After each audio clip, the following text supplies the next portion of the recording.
why does it always rain on me? La, What's up, da, da, Andy? da, da, da, da. Should we just go right to movies and just skip this? Well, I was Um, watching an interesting documentary. I turned this game off because I got annoyed at the way that they were not calling holding, and then presumably the Bears defense just can't get off the field. Those last three drives was rough. I was watching the documentary about the America's Cup race in 1983, where oh, the New sure. York Yacht Club lost the America's Cup for the first time in 132 years to the Australians. Have you heard that story, or you know anything about that? I've heard the documentary. I've not watched it. Oh, that's very good. I have love it. a Game of Thrones spinoff to watch tonight. I'm a little behind on a few things, and I already had the birthday party, but tomorrow's the real birthday, so we gotta. And also, I went to my kid's softball game today. We're going to the batting cages tomorrow. Boy, she's dropping that back shoulder. Can't get anything right. So we're gonna hit about 300 balls tomorrow till her hands are love that. bleeding. We'll figure it out. Yeah, get But it right. yes, the Bears had a very good script for that first drive, and since then it's not only been ineffective, but the decision making. You saw Trey Lance, Justin Fields, run 4 yards over the line of scrimmage and fire one downfield. Is that not allowed? Throw an 8-yard pass on 3rd and 15. You've seen just some poor runs, the timing, the sequence. The Bears are dead, but at this point, the lead is big enough where I wonder what we get out of the Packers. And just looking at these second half lines, I'm not even sure if it's up yet. Let's see. It is up. It is Packers -3 flat, and it is over under of 20. Looking at sort of the game, the way the game went in the first half, obviously a decent effort by the Bears defense out of the gate, holding the Packers to a field goal. They then, like you said, great drive by them, capped off with the rushing touchdown. Congrats to everyone who played Fields' first touchdown scorer. I think that was in the 18 to 24 range, so good bets all around. The Bears since then, 3 plays -2, 3 plays -2, 3 plays 4, 1 play 3. They have found even if their defense was good of late, they're just not going to move. So here's the question: do we think we get anything out of the Bears? The question you have to answer, 2 of them: how aggressive are the Packers with this lead, and do we get anything from the Bears in garbage time? Really hard questions to answer. I don't have the answer, and we'll catch you guys tomorrow for the Monday night one, because this is incredibly. If I do bet, and I will bet this because I always bet these, this is going to be a small bet. I don't have a good feel for anything here other than the Bears are in bad shape, but I don't know how the Packers will treat this sort of lead. Packers are getting bet. So even if they just decide, and like you said, they're calling the holding, they're not calling the holding. So even if the Packers try to milk the clock, they're going to move. Their run game is knocking off chunks. What do you think they're getting per rush? Without looking at the data, 6, 7? Only 5.1. Okay, because Dillon hasn't been great. Okay. If you take Dillon out, just the Rodgers, but I mean, let's call a spade a spade. Some of these pop passes, those aren't fucking passes; those are runs. Yeah. When you throw the ball to a guy standing right in front of you in the backfield, that's essentially a run. And if you count a couple of those as runs, a couple of those went for 20 yards. One went for a touchdown. Yeah, it's probably closer to 7 or 8 if you start to factor some of that stuff in. They are not getting any stops in the run game. The highlight of the Bears so far outside of the first drive has been some of the pass rush. They've gotten home a couple times, but it hasn't mattered because, again, it's 2nd and 28, and they bring this wild-ass blitz that it's hard to get a punt or a field goal attempt if you let them have 20 yards on 2nd and 28. You've got to take advantage of that spot, keep that one underneath, make them have a 3rd and 15 or worse. Yeah. So it's the Packers scored a touchdown on that drive where they had 2nd and 28. Like that's the kind of way it's going. No stops to be had.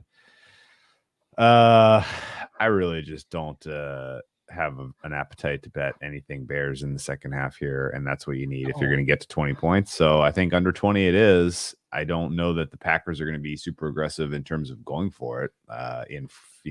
If it, as opposed to just kind of eating the clock and being satisfied with that and putting their defense back on the field. So I think under 20 is probably the look. What say you? I worry a little bit about just the Packers getting whatever they want on the ground, even when they're trying to run the clock out. Do you want to look at just the Bears team total under? Or, I mean, are you confident that the Green Bay Packers?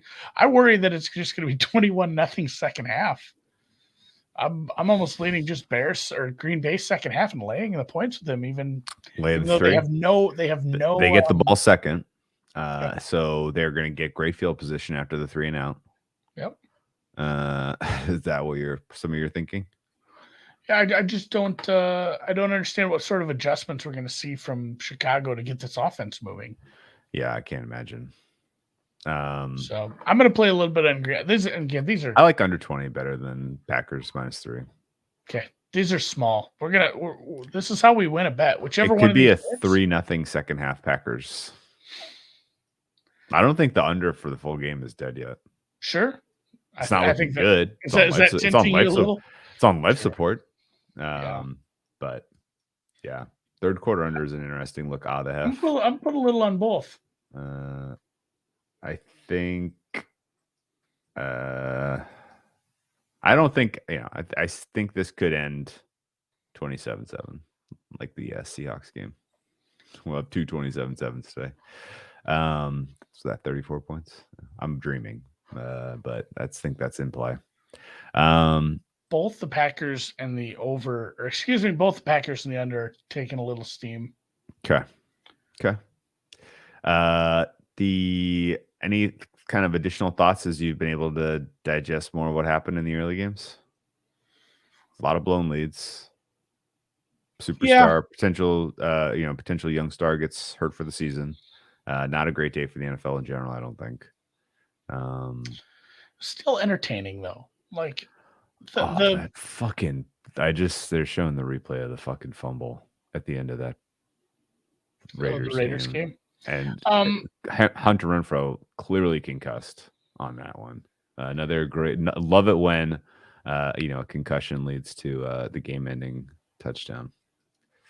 So Tua being good, and I get that it was a really tough ask for that secondary who was playing with a lot of backups, but Tua being good is a good outcome for the NFL, because it's one thing if it's like Tua and just these guys, like, hey, these guys, but like now the fact that they went in on that roster, like that roster added some serious firepower, and like I just felt like as a fan, maybe not even as a bettor, but as a fan of the NFL, if the Dolphins just sucked, if you put Tyreek Hill and they just sucked, it would have been that was going to be a hard bummer. Yeah, that would have been a hard bummer. And there's going to be a lot harder tests for him, but him being good, I'm excited for that. I might be a Miami fan, I guess. I don't know. Yeah, and then the Giants-Panthers game, we'll just pretend that game didn't happen. That one was forgettable. Yeah, there's a lot of forgettable games coming up this week. NFL's already in a tough spot. I know some people with some heavy Lance exposure. Maybe that's the halftime thing is I'll read you all the quarterbacks who are available on the waiver wire in my fantasy league. You guys tell me. Basically, no, I mean, it's basically Tua, Lawrence, or Garoppolo for me. I don't know. We'll put in claims on all of them. There's some good choices there.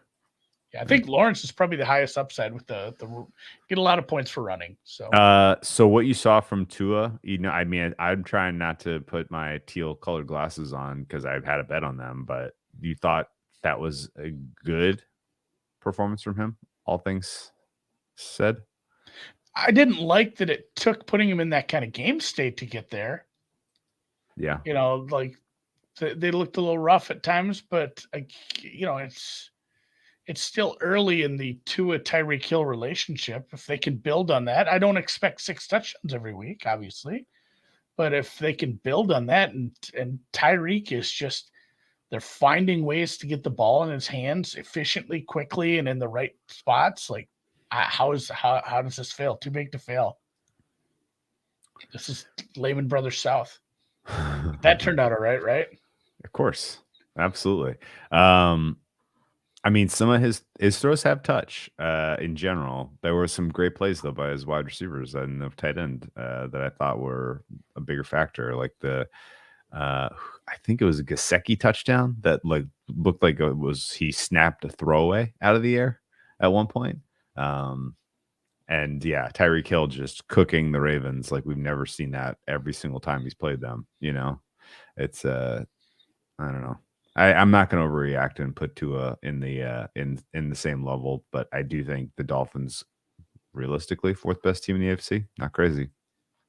Yeah, I just think back to what we saw with him, even in the second half of that playoff game in college. Like we saw a star. We saw a guy who really didn't. We'd seen many Alabama quarterbacks play well and then fail at the top level, but I saw a guy I liked a lot, and maybe it was we've read things from people smarter than us saying the hip injury probably took a lot of time to overcome because it's basically your hips are a big part of your throw and it messes with your whole core and your motion. Maybe it just took a longer time to get through that and get better. And now that he can work on his motion and work on his delivery, like you said, he did have some touch. So I'm excited. I didn't want. Maybe I'm more of a Tyreek Hill fan than anything. I didn't want Tyreek Hill to go down there and just like, oh my God, he's so wasted. Like this sucks.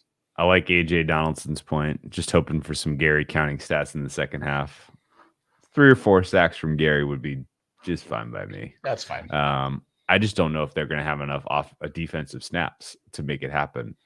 One factor that we didn't talk about much. They're going to have to put him in on special teams, try to get him a fumble recovery. Yeah. So one thing we didn't talk about much and why Andy's Packers play is probably better than my under look is the Bears defense has spent a long time out there. They've been out there for a while. And in general, early in the season like this, fatigue tends to matter. Guys just aren't in game shape just, quite yet. Time of possession difference, you want to guess right now? I mean, it's got to be like 20-10, right? Yes, it is 2-1. Yeah. And in terms of number of plays, Packers 7. I'm trying to click on something else. 40 total. They've had 40 total plays. Bears defense has already been on the field for 40 plays. I think to get that under, you need a couple. And that's the thing. You probably get them. If the Bears are going to do anything positive, they're going to get a couple sacks yet. If Rodgers has to drop back on a 3rd and 8, they're going to get pressure. They might get a sack, and you end up with some field goals. That's how this stays under because the Green Bay offense is going to find itself in the red zone a couple times. You just need those to turn into field goals. Then I'm going to make you do this one. How would you rank Jimmy G, Russell Wilson, and Tua? You need, context for that, like one game, one season. If you're starting a franchise, it's different, but let's just go with like for the rest of the year. Fuck, man. Margin between those 3 guys right now is virtually nil. I'm going to go Jimmy to a Russ, I guess, just based on what we've seen so far this season. Something's off with Russ. I don't know if that finger it's been long enough where you think that should be healed. Maybe it's just the Hackett offense. I think I just heard too many people basically just burying him after that Seattle game for the style of play and, just in general, not seeing him take a meaningful step forward. Even though he's doing the things that we said he needed to do in terms of targeting, different, parts of the field, prove it. He feels limited right now. He does. He feels limited. All right. Overtime. We need to come up with a snappy way of talking about this, like Russ is cooked or Mr. Limited, some Mr. kind of Limited, some kind of snappy, fun way of talking about this. I don't need to see the Bears on primetime again this season. Yeah, I think this is good enough.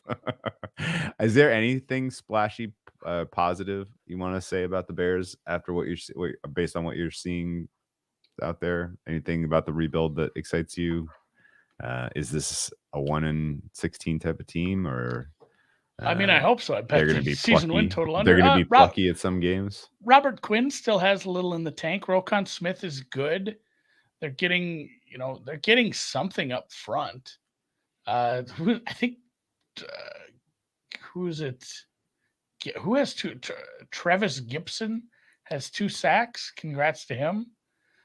They're getting He's a fifth pressure. round pick in 2020. Ryan Pace got you guys somebody good out of that draft, even though I think they had one pick in that whole draft. It felt like.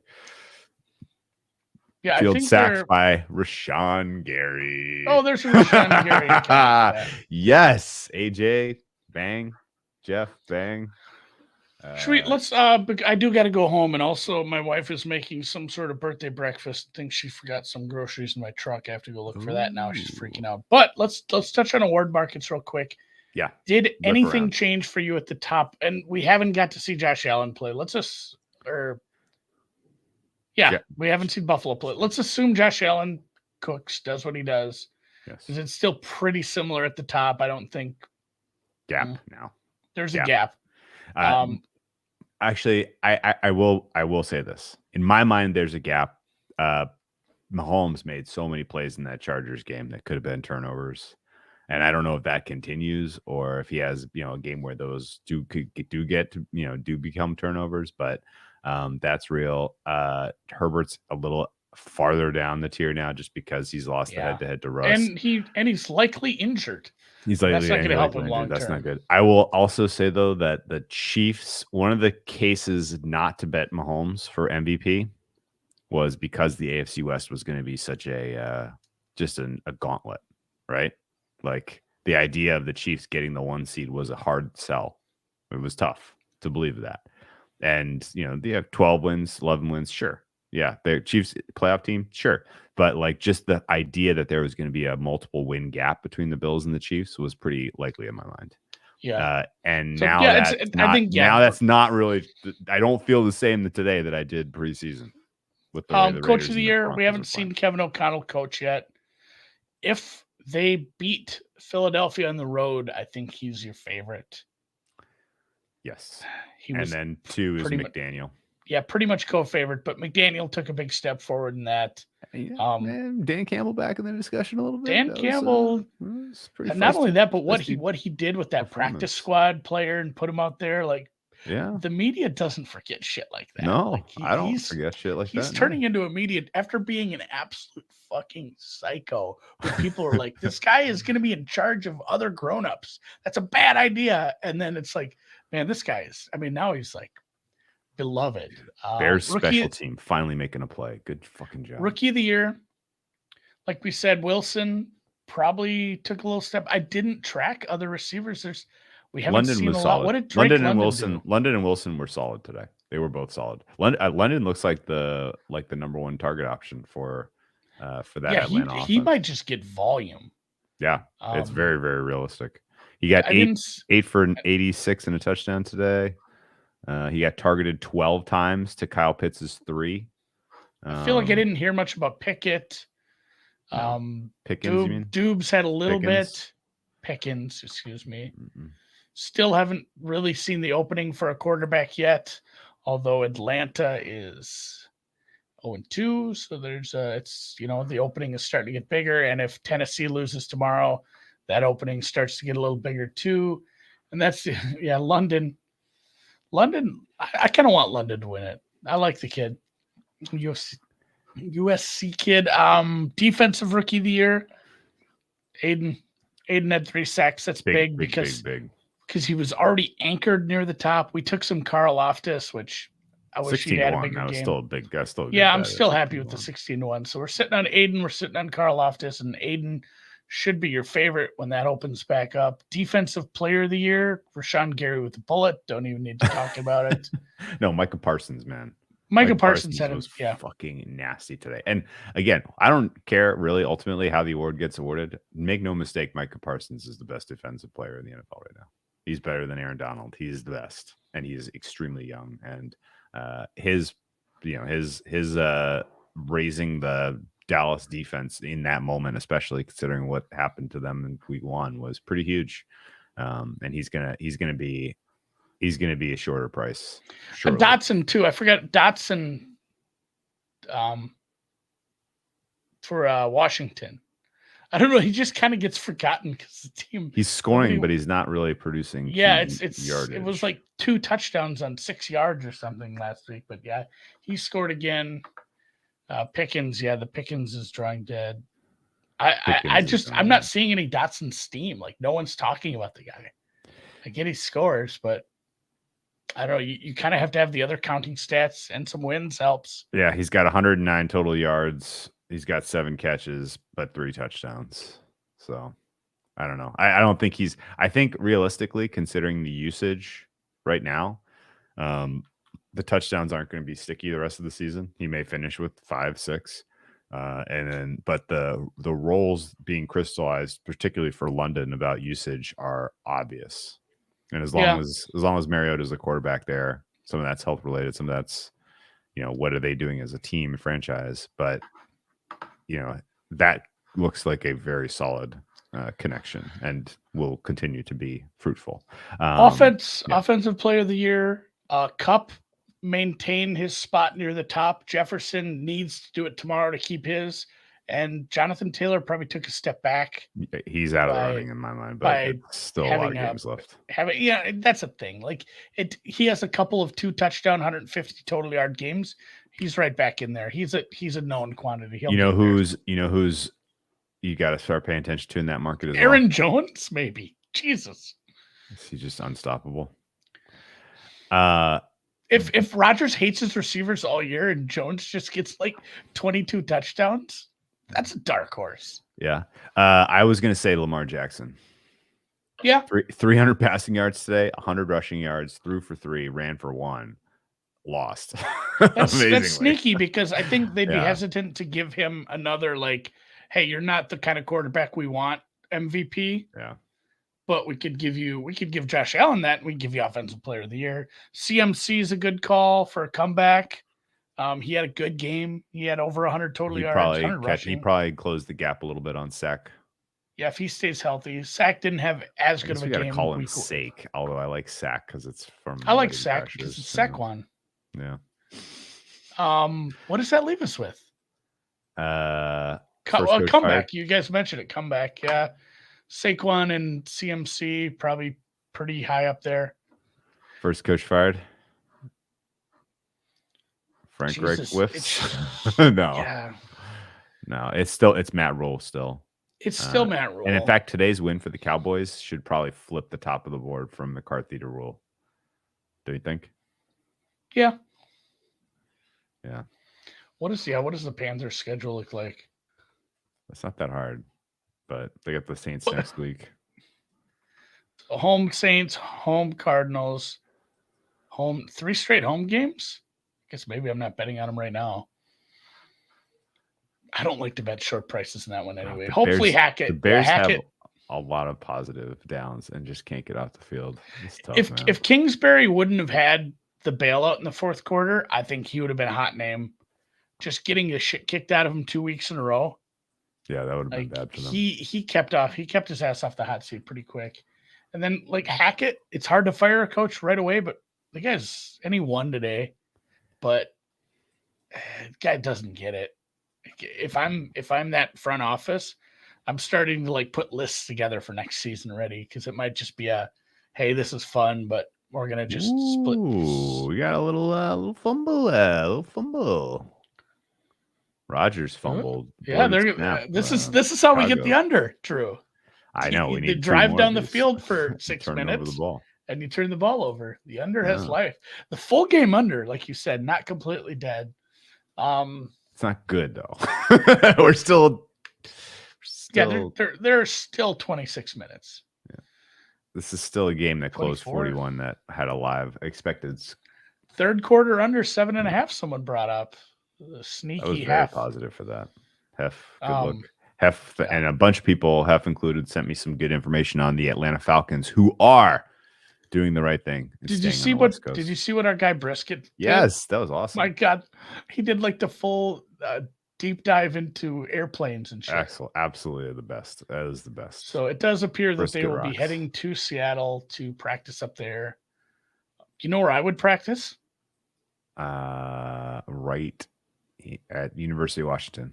Husky Stadium, because that place was badass. That This is place is awesome. low key one of the coolest atmospheres if you watched Very, any of that very, game very, very live. cool. Jesus. Very, very cool place. Just a cool place in I general. mean, fuck the Pac-12 though. Seriously. I don't think you have to. UCLA was so bad. Last one, and maybe this is more for the chat. USC, are they a full year ahead of schedule? Well, Kinda they were fucking good. They were, yeah. The offense is going to score 40 points a game. It's just a question of if their defense has any fuck ups. I don't even really know in the Pac-12, except for Utah, maybe can get them. Utah's already been a little disappointment. Caleb Heisman, yeah, Caleb has jumped up into the Heisman running. He's right up there at the top now. The Heisman's there for the stealing. Anyone can go for it. All right, let's wrap. Good job. All right, yep. Enjoy Gonna the call it a weekend, guys. All right, see ya. It's brought to you by Goose Island and King Venom vape cartridges. It's not a real product.